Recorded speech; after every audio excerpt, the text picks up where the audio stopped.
साथियों नमस्कार। जैसा कि आप सभी जानते हैं हम कुछ ना कुछ लेके आते हैं। हमारे YouTube में चैनल है ओ बेखबर जिंदगी, और उस ओ बेखबर जिंदगी वाले चैनल में हमने इतना खबरदार किया लोगों को कि पूछो मत।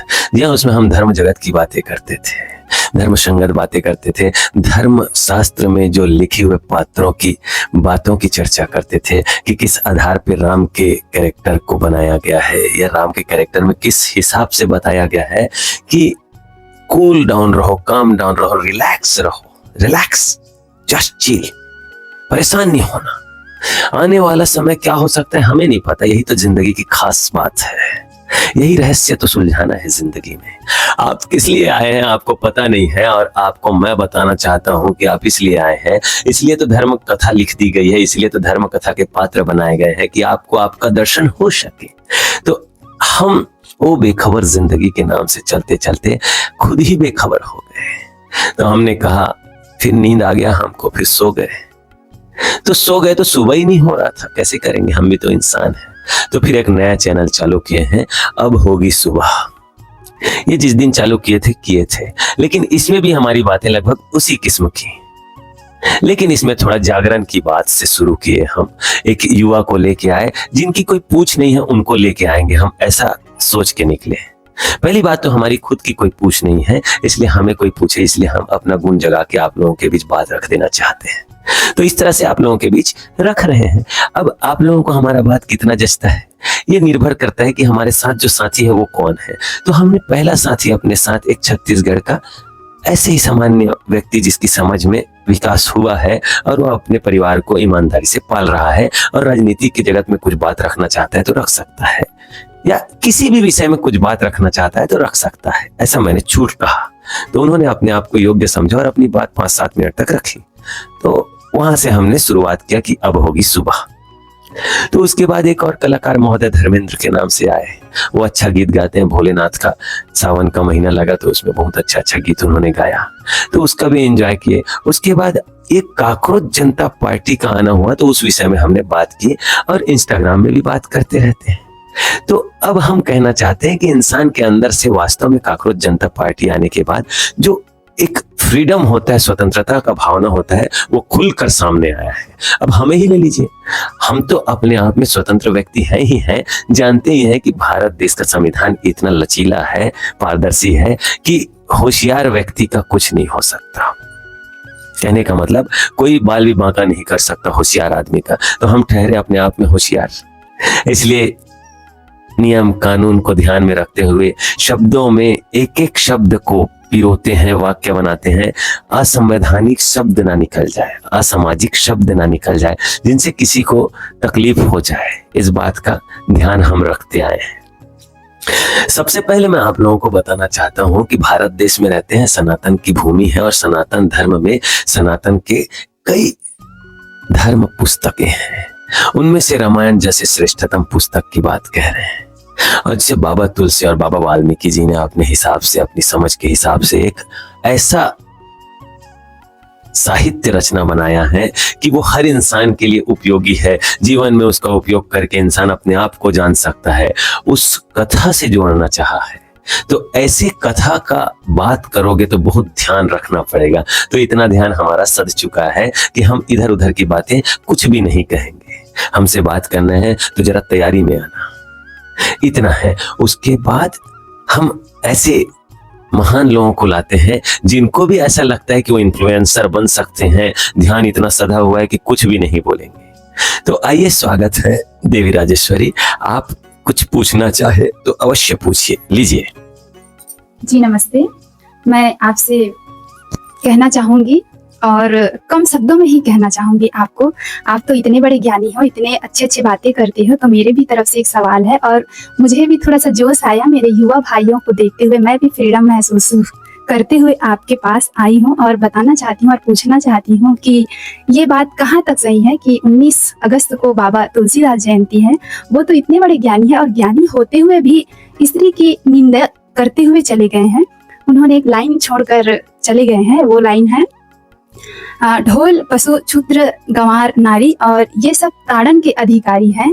तो मैं इस बात से सहमत नहीं हूँ। तो आप मुझे बता सकते हो कि ये बात कहाँ तक सही है? अगर मैं गलत हूँ तो भी स्वीकार करूंगी और सही है तो सही रास्ता भी पकड़ूंगी। आप मुझे कृपया मार्गदर्शन कीजिए सर। बहुत बहुत धन्यवाद देवी जी, आपने इतना मार्मिक सवाल उठाया है आज के डेट में, जो अपने आप में ये दर्शाता है कि वास्तव में आपको किसी किस्म का अब डर नहीं रहा। वैसे तो स्त्री को किसी किस्म का डर होना नहीं चाहिए, फिर भी आप इस काकरोच जनता पार्टी के द्वारा प्राप्त जीत को आधार मानते हुए उछलना चाहते हैं तो आप बेशक उछलिए। अगर आपको अपने जहन में भी दमदारी लगता है कि आप सही बात सुनती हैं, सही बात समझती हैं और सही निर्णय ले सकती हैं, तो आप सही बात को कर सकते हैं। आपने तो कहा ना कि अगर ये बात गलत है तो गलत सिद्ध कर दी जाए, अगर बात सही है तो सही सिद्ध कर दी जाए, हम अपनी समझ से उसमें निर्णय लेंगे। तो इस तरह से आप हमारे बीच आए हैं, हमें बहुत अच्छा लगा। तो मुख्य बात यह है साथियों कि यही हमारा काम है। अब होगी सुबह करके हमने भी चैनल बनाया है, तो हम अभिजीत दीपके जी से पहले ही बना चुके हैं। अभिजीत दीपके जी ने बाद में ऐलान किया सुबह हो गई मामू करके। अभिजीत दीपके जी ने बाद में कहा कि पहला विकेट गिर गया करके। हमारे जीवन में वो विकेट पहले ही गिर चुका है, हमारे जीवन में सुबह पहले ही हो चुका है। हम जाग ही चुके हैं, धर्म ग्रंथ की बातों को सुन के चलते आए हैं और धर्म ग्रंथ की बातों में पात्र की चर्चा करते हुए चीजों को आगे बढ़ाते हुए आए हैं। हरि अनंत है और हरि कथा अनंता है, जिसे अलग अलग विधि से अलग अलग देश में अलग अलग राज्य में सुनते हैं, सुनाते हैं। संत जन लोग सुनते हैं, संत जन लोग सुनाते हैं। तो हमारे लिए जो वहां दर्शक बन के सुन रहे हैं हमें, वो भी संत हैं और हमारे साथ इस तरह सामने बैठ के हमें सुन रहे हैं, एक एक्सक्लूसिव इंटरव्यू का हिस्सा बने हैं, उनका भी सम्मान है। एक श्रद्धा से समर्पण हमारा सिर है। हमने तो सुना है कि बस गर्दन झुका और कर ले नजारा, तस्वीरें यार दीदार कर ले, ऐसा सुना है। तो हम भी उसी रेंज के व्यक्ति हैं जो गर्दन झुकाना जानते हैं सत्य के नाम पे, सदगुरु के नाम पे, परमात्मा के नाम पे। क्योंकि हमारे भी जीवन में कभी किस्सा तमाम हो गया है। जी हाँ, जिंदगी का कोई किस्सा है जिसको आप तमाम करे बगैर आगे नहीं बढ़ सकते।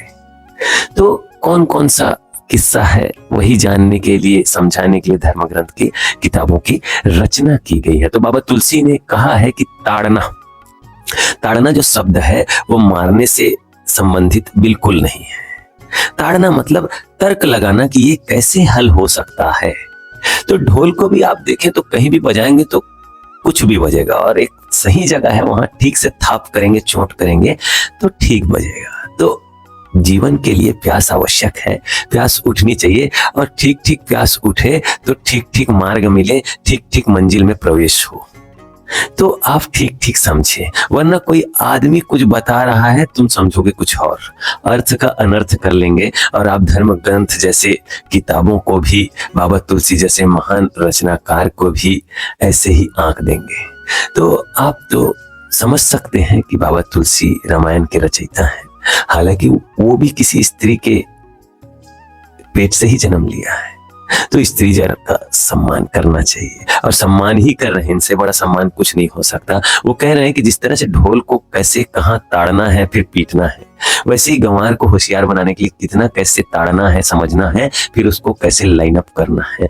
पशु के लिए भी, शूद्र के लिए भी, शूद्र और पशु कहने का मतलब यह है कि निकृष्टतम से निकृष्टतम की भी पहचान न हो सकी हो, और पशु जैसा ही जीवन जी रहा है, कुछ भी कर रहा है, कुछ भी खा रहा है, कुछ भी पी रहा है, कुछ भी जी रहा है, कुछ भी बोल रहा है, कुछ भी कर रहा है। तो ये कोई होश की बात है, ध्यान की बात है। तो ये ताड़ने जैसा स्त्री के अंदर भी है, इतना धैर्य है उसके अंदर, इतनी करुणा, इतनी दया, इतना अपनापन, इतना प्यार होता है स्त्री के अंदर कि वो वसुधैव कुटुंबकम कह दे, समूचे ब्रह्मांड को अपना परिवार कह दे, और वो मानती ही है समूचे ब्रह्मांड को अपना परिवार। ये भी सच है। तो उस स्त्री को भी ताड़ना पड़ेगा, पुरुष को समझना पड़ेगा कि स्त्री है क्या। इस तरह से स्त्री ताड़न के अधिकारी है, वो पढ़ने के योग्य है, वो ऐसे प्रणाम करने के योग्य है, ये कह रहे हैं बाबा तुलसी। तो आप बताइए, आपको सुन के कैसा लगा हमारी तरफ से? बहुत अच्छा लगा। आप आप मेरे विचार को परिवर्तन कर दिया और मैं सही रास्ता पकड़ ली। नहीं तो मुझसे चूक हो जाता आप अगर आज मुझे मार्गदर्शन नहीं करवाते। तो आप बहुत ही अच्छे और ज्ञानी और पहुंचे हुए हैं और आपको भी मेरा सत सत प्रणाम है। और हमारे पूजनीय बाबा तुलसीदास जी को भी सत सत नमन है, जिन्होंने स्त्रियों को बढ़ाने के लिए इतना अच्छा श्लोक छोड़कर चले गए हैं। बहुत बहुत धन्यवाद दिल से। आप जहाँ भी हो हम लोगों की जरूर मदद कीजिएगा। तो अगले वीडियो में फिर से मिलेंगे दोस्त, तब तक के लिए नमस्ते।